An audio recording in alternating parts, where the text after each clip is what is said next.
All right, talking about those crazy Gen Y people I just can't deal with. Matt Welty. I take it Joe is from Generation X, but my name is Matt Welty, and I work at a payroll and HR technology company called Paycor. I'm not sure if you guys know this, but my generation, Gen Y, is at times seen as a slightly unreasonable, right? Some people call it entitlement. Regardless of what you call it, we have a bit of a reputation. So I don't want to assume that you guys have ever worked with an unreasonable young professional before, so I'm actually going to introduce you to a few tonight. But if you know some of these people, feel free to respond in kind if you've worked with somebody like I'm about to describe. Like Dave. Dave just graduated from Miami University. He got an entry-level marketing position downtown, and in a recent meeting with his manager, 5 months after he started on the job, he came with his 17 ideas about how to make the company great, and asked when he could have a job like hers in the near future. Or maybe you know somebody like Mike. Mike's known for his hard work and dedication, but Mike's also known for job hopping about once every 18 months, right? Ooh. Or maybe you know somebody like Susan.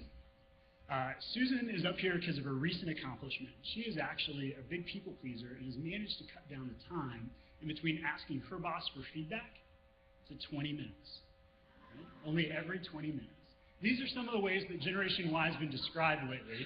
And how many of you have worked with a young professional before that you say is slightly unreasonable? Lots of you. How many of you have them at home? Lots of you. This can double as therapy.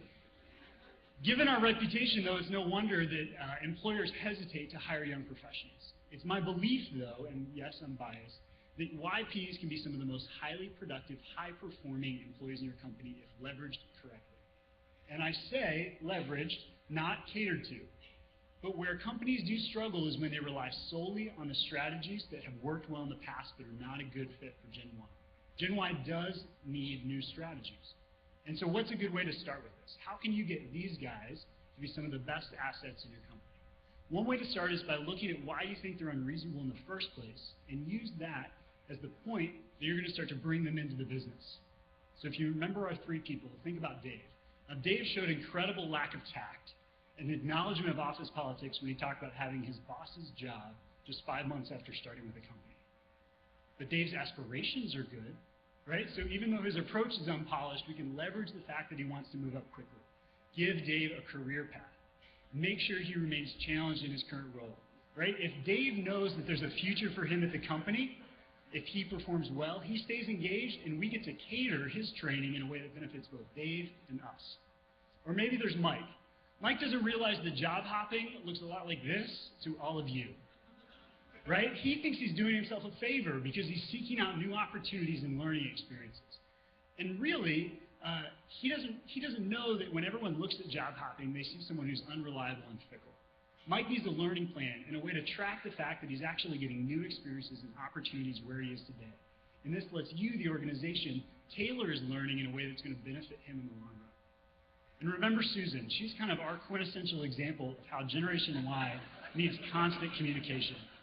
This, for us, is really rooted in the fact that we were brought up in this highly overscheduled, hyper-productive environment, right? When Susan checks in, she's really just trying to make sure she's not going to go off in the wrong direction for too long without getting feedback. So as her leader, set expectations early on what success looks like and schedule check-in points to mitigate this. The reality, though, is that history tells us that every time a new generation enters the workforce, it frustrates the ones that came before it. So we need to find the strategies that help everyone work together. And when that happens in particular, YPs can be leveraged even more. If you engage with YPs in your organization, these are the folks that are going to be bringing an infusion of new ideas and new approaches and ways of looking at old problems. So engage them because their perspectives can mean meaningful innovation for your company. And if you jump in with both feet, the results for both your company and you individually will be big. For your company, if you engage young professionals, you're going to see individuals who are constantly pushing the envelope of what you, the business leader, think your business is capable of accomplishing. And you, the business leader, if you relate to young professionals, are going to find that, while it may be painful at times, you will improve as a leader and a business owner. And so even if there's not a reverse mentoring relationship in place, you're going to benefit and be positively shaped by the way that Gen Y approaches work and life in this world.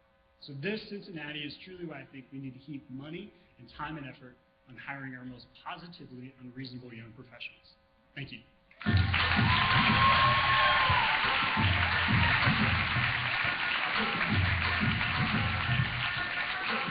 Ha ha ha ha.